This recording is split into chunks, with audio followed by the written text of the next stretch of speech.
Tonight, more than 15,000 people who were displaced by the swelling of 6 Rift Valley lakes are staring at a bleak 2021.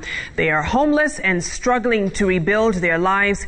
They accuse the government of neglecting them. And water levels in the Rift Valley lakes have increased at an alarming rate this year, sweeping structures in their way, including schools, hospitals, tourist sites, and homes. Well, Maryanne Nyambura reports on the impact on humanity and wildlife and the cry of thousands of the affected families.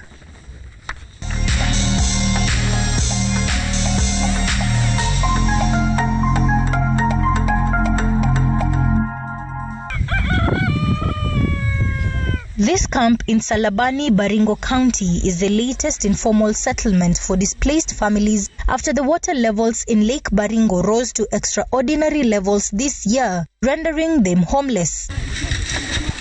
Pauline Nasoy, a mother of 3, is among those who moved in here 6 months ago. This single-room makeshift structure is her new home after leaving behind 2 parcels of land that were completely submerged. Ilibidi nitafute mahali ya kuenda kujiweka at least ndio hata watoto wapate mahali pasuri pa kukaa. Sasa tukakuja huku tukasaidiwa na Red Cross. Tunaishi na watoto isipokuwa hata kitanda nayo ukiweka kwa hii hema nile unaweka kitanda kadogo isitoshe ile kubwa yenye unapeta watoto walale, msisa alale chini na watoto wengine mama alale kitanda na mtoto mdogo. Today, she prepared porridge for her children who were distracted and playful. Pauline then gets time to prepare a meal that they will have later on. She puts beans on the fire to boil, then dashes off to catch up with her neighbors. This is her new normal. Mwariki, Nakuru Town West was predominantly a residential area which in 2020 was not spared by the raging waters. Those who had settled here had to demolish their structures and relocate to other areas. 24-year-old Esther Mwirori is at a loss. Tulikuwa tunakaa tu ngapi 9 familia mzima na shamba si ni yetu.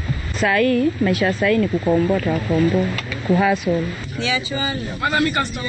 Esther's family depended on farming, but these changes made her the breadwinner. She switched from farming to a food vendor. Chakula huwa nauzia wavuvi wenye wanavua huko kwa mashamba ndio nipate do, na kwa sahani huwa nauza 50 bob.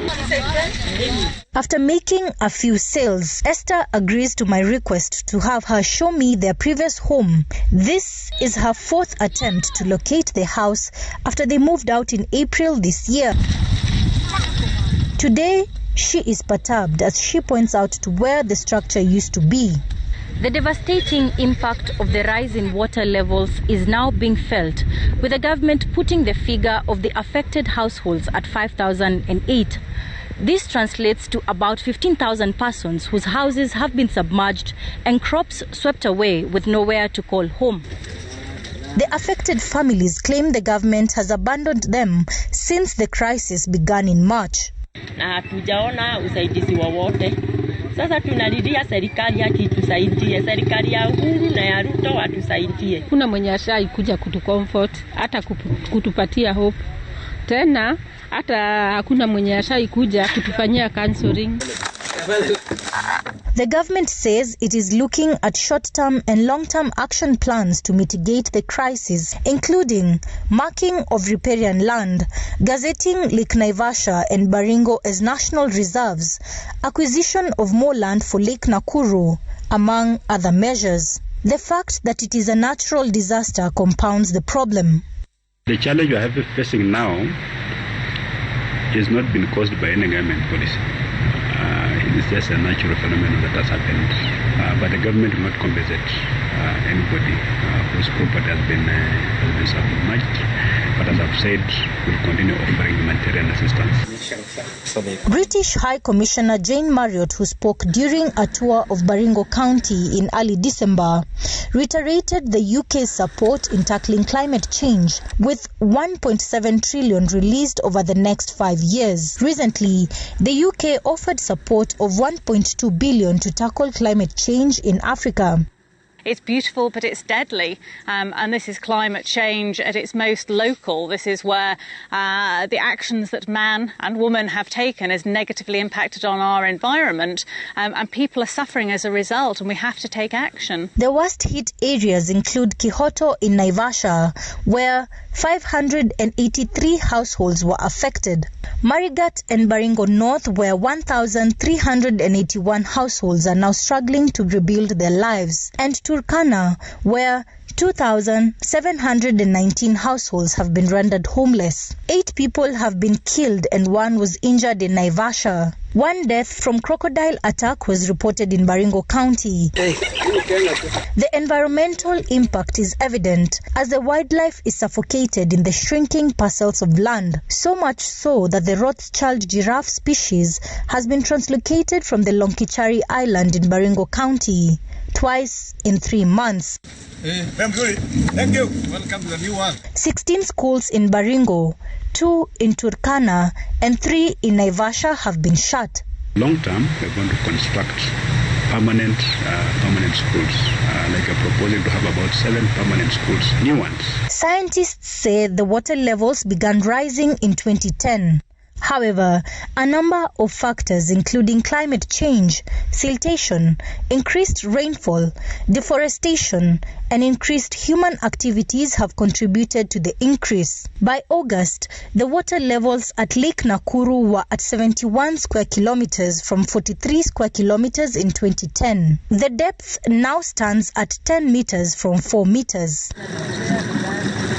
Lake Nakuru's main gate to the park was also submerged 5 years since its construction. Today, the roof that's visible is the only reminder of the park's entrance. And while our scientists are telling us about 3 factors, which is geological issues around the movement of tectonic plates in the Earth's crust, that evidence is yet to be really confirmed. But what we know is that it's climate change. The pH level has decreased slightly. It is less alkaline than it was before.